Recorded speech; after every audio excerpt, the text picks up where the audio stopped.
Après avoir considéré quelque peu l'histoire de l'arche, nous aimerions comprendre plus pleinement la relation de Christ et de l'Église. Nous avons vu dans les précédentes méditations que l'arche typifie Christ et que la traversée du Jourdain par l'arche représente la mort et la résurrection de notre Seigneur. Ce n'est qu'en ayant nous-mêmes connu la mort et la résurrection du Seigneur que nous pourrons annoncer aux autres ce qu'il est, leur déclarant que le voile a été déchiré, que Christ nous a ouvert une voie nouvelle et vivante qui conduit directement vers Dieu. Nous aussi, nous proclamons aux autres que le Christ que nous annonçons est méprisé par les hommes, mais exalté par Dieu. Il est méprisé comme la peau du blaireau, mais il est attrayant pour Dieu, semblable à l'étoffe bleue. Il est le Christ glorieux. Au début, l'Église proclamait un Christ céleste. Toutefois, même à l'époque apostolique, une altération se manifestait. Au temps de Paul, déjà, quelques-uns prêchaient un autre évangile. Galates 1, 6, 7. Pierre aussi a vu cela et mettait en garde à l'égard des sectes pernicieuses.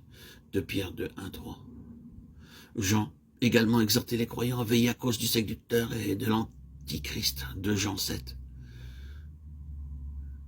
Tous ces avertissements nous donnent quelques informations au sujet de la confusion naissante qui visait la parole du Seigneur.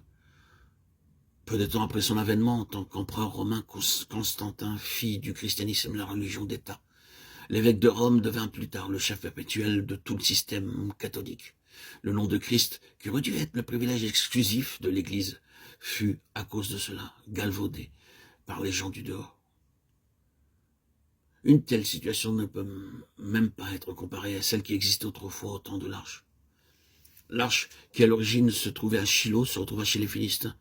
Et une fois partie de Shiloh, l'arche n'y retourna plus jamais. Souvenons-nous des paroles de Dieu par la bouche de Jérémie. Alors je traiterai cette maison comme Shiloh et je ferai de cette ville un objet de malédiction pour toutes les nations de la terre. Jérémie 26, 6. Ce qui, bien plus tard, s'accomplit à l'égard du temple, s'était déjà produit pour le tabernacle lorsqu'il était à Shiloh. C'est que, malgré le fait que la tente demeurait toujours dressée à Shiloh, elle avait été délaissée par Dieu, parce que sa présence, l'arche, ne s'y trouvait plus. Or, combien les enfants de Dieu ont besoin de la révélation, cette même révélation que reçut Salomon.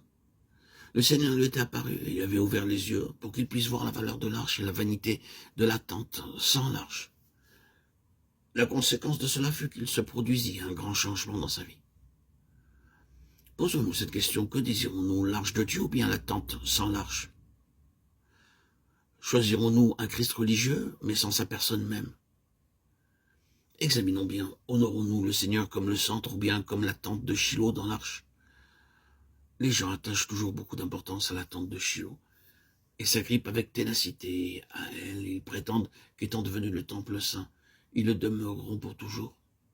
Une telle assertion est fausse, car Jérémie a prophétisé. Ne vous livrez pas à des espérances trompeuses en disant « c'est ici le temple de l'Éternel, le temple de l'Éternel, le temple de l'Éternel », Jérémie 7, 4. Dieu a réprouvé le peuple d'Israël parce qu'il se confia dans des paroles mensongères et ne prêta pas attention à cela. Par 3 fois, cette phrase « le temple de l'Éternel » fut répétée avec insistance par le prophète, qui, en Israël, savait réellement que le temple était devenu le temple de l'Éternel uniquement parce que Dieu en était le centre. Si Dieu s'était retiré du temple, ce temple n'aurait été qu'un édifice ordinaire. Oh. Reconnaissons que ce qui est précieux, c'est l'arche et non pas la tente, parce que l'arche est le centre de la tente. Notre question doit être la suivante. Christ est-il véritablement le centre ou la tente est-elle tout simplement vide? Si nous donnons vraiment de l'importance à Christ, nous devons rechercher le lieu où il est réellement le centre. Là où se trouve le nom de Christ, nous devons aussi y être. Le lieu dans lequel vous vous trouvez, l'a-t-il pris pour son centre? Si cela est, louez et remerciez Dieu. Mais si cela n'est pas, que Dieu ouvre vos yeux afin que vous puissiez immédiatement retourner vers la Jérusalem d'en haut, Galates 4, 26, et adorer devant l'arche de la présence divine, comme le fit Salomon après avoir reçu la révélation. Si nous faisons cela, nous réaliserons que notre ancien service, bien que zélé, était cependant vain. Nous viendrons pour nous réjouir et nous reposer devant l'arche. Et nous commencerons véritablement à servir et à adorer.